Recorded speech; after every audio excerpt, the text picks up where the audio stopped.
wote wa marehemu pamoja na Watanzania wengine. Mheshimiwa Rais, majuzi ulinipa maelekezo ya kutembelea viongozi wakuu wastaafu kupata maoni yao namna ya kuimarisha Chama cha Mapinduzi. Na mmoja niliowatembelea alikuwa mzee wetu Jaji Joseph Warioba. Katika mazungumzo yangu na mzee Warioba, katika mambo aligusia ni uwezo mkubwa wa mzee Msuya. Alielezea jinsi alivyokuwa akijitoa kwa taifa. Alielezea ambavyo alipewa madaraka magumu katika nyakati ngumu. Kwa mfano, alipewa waziri mkuu mara tu baada ya vita ya Idi Amin kati ya mwaka 80 na 83. Lakini pia alipewa tena mara ya pili waziri mkuu mwaka 1994 na 95 wakati wa mabadiliko makubwa ya uchumi wa nchi yetu. Kwa mujibu wa maelezo ya mzee Warioba, mzee Msuya alikuwa na moyo wa kipekee. Alikuwa na mawazo mengi ya kujenga, lakini hakuwahi kumkasirikia mwenye mawazo tofauti. Na alinisihi nitakapokwenda kwake nimuulize maswali mengi na niende na notebook ili nisije nikapoteza chochote atakachokisema. Kwa bahati mbaya sikufanikiwa kwenda huko. Kwa maneno mengine, nitalazimika kurudi kwa mzee Warioba ili anieleze, kwa sababu anayajua na hakutaka kuniambia yeye mwenyewe. Mheshimiwa Rais, lakini moja kubwa sana ambalo mzee Warioba aliniambia ni jinsi ambavyo mzee Msuya alifanya mambo mengi mazuri, lakini kamwe hakuwa na tabia ya kujigamba. Na hili ni moja ambalo pia Mheshimiwa Rais tumejifunza kutoka kwako. Kwa mambo ambayo umeyafanya kwa miaka hii 5 katika nchi yetu, ungekuwa na tabia za watu wanaojigamba, nadhani nchi ingekuwa ngumu sana hii. Lakini tabia yako na tabia ya mzee Msuya zinafanana. Ni wito wangu kwa vijana na wananchi wengine wa Tanzania, kila mmoja wetu kuona wajibu mkubwa ambao kila mmoja anao kwa taifa letu, na kila mtu kufanya kila kilicho ndani ya uwezo wake kuitumikia nchi yake bila kujali sifa anazopata. Chama cha Mapinduzi tutauenzi na kuuthamini mchango mkubwa wa marehemu Cleopa David Msuya, na daima tutafuata yale aliyoyaelekeza. Mheshimiwa Rais, baada ya kuyasema hayo, nawashukuruni sana. Mungu ailaze roho ya marehemu Cleopa Msuya, Mtanzania aliyeipenda nchi yake, mahala pema peponi.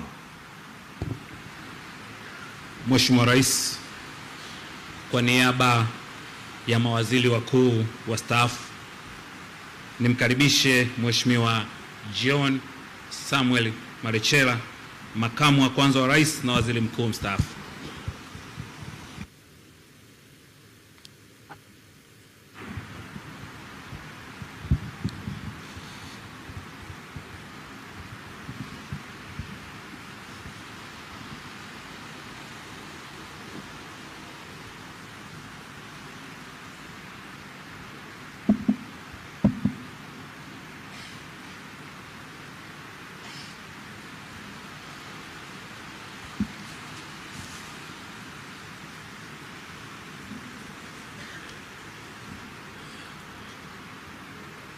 Mheshimiwa Dr.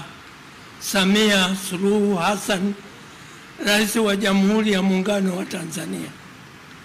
Naomba nitumie fursa hii kukushukuru wewe binafsi kwa kuridhia kuwa pamoja na sisi siku hii ya leo yenye majonzi na huzuni mioyoni mwetu, ambapo tumekusanyika kwa umoja wetu kumwaga aliyekuwa makamu wa kwanza wa rais na waziri mkuu wa Jamhuri ya Muungano wa Tanzania, hayati Cleopa David Msuya.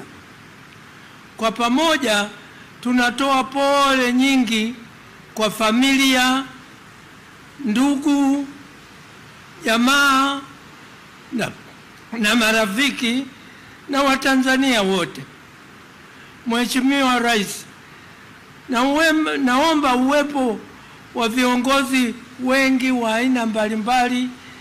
Nisamehewe hapa kusema kwamba itifaki imezingatiwa badala ya kutaja orodha ya wote viongozi walioko hapa. Ndugu viongozi wa serikali, familia ya marehemu, ndugu, jamaa na marafiki wa Tanzania wenzangu, tumekusanyika hapa kwa huzuni kuu na mioyo iliyojaa majonzi kuaga rasmi mmoja wa watumishi wa umma waliotumikia taifa letu kwa uadilifu, uaminifu, busara na moyo wa kizalendo wa hali ya juu, hayati Mzee Cleopa David Msuya. Nimesimama mbele yenu leo si kama miongoni mwa viongozi wenzake wa zamani, bali kama ndugu, rafiki na mshirika wa karibu katika utumishi wa taifa letu.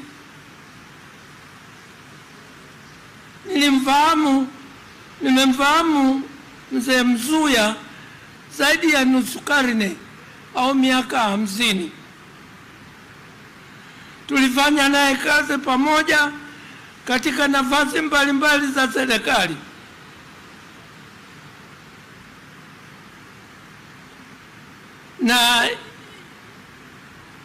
Na nimejifunza mengi kutoka kwake.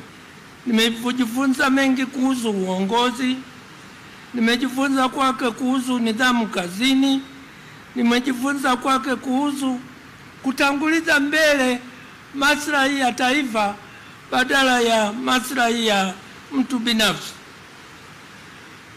Mzee Msuya alikuwa mtu mtulivu, asiye na papara, mwenye hekima ya hali ya juu. Alikuwa ni kiongozi aliyesikiliza kwa makini kabla hajazungumza, na kila alipozungumza alizungumza maneno yenye busara na yenye mshiko.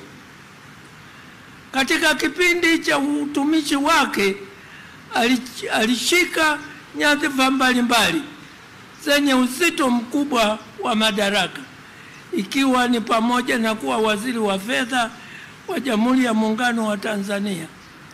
Katika nyadhifa zote hizi alijipambanua kwa umahiri wa kupanga sera, udhibiti wa matumizi ya rasilimali na usimamizi wa uchumi wa taifa. Nilifanya naye kazi kwa karibu sana, hasa katika kipindi kigumu cha uchumi ambapo tulilazimika kuchukua hatua ngumu kwa ajili ya ustawi wa taifa letu. Mzee Msuya alikuwa ni mtu jasiri na mwenye maono. Hakuyumbishwa na vishindikizo vya ndani ya nchi wala nje ya nchi. Alisimamia misingi ya haki, uwajibikaji na uwazi, na alithamini sana mashirikiano ya kitaifa. Mbali na kazi ya serikali, Mzee Msuya pia alishiriki kikamilifu katika siasa za nchi yetu kwa weledi mkubwa. Alikuwa mwanachama wa TANU kwanza na baadaye CCM, na daima alihimiza siasa za hoja, maadili na heshima kwa kila mtu. Alikuwa ni daraja la kizazi cha waasisi na taifa la kizazi cha vijana viongozi wapya. Tanzania imepoteza hazina. Sisi tuliobaki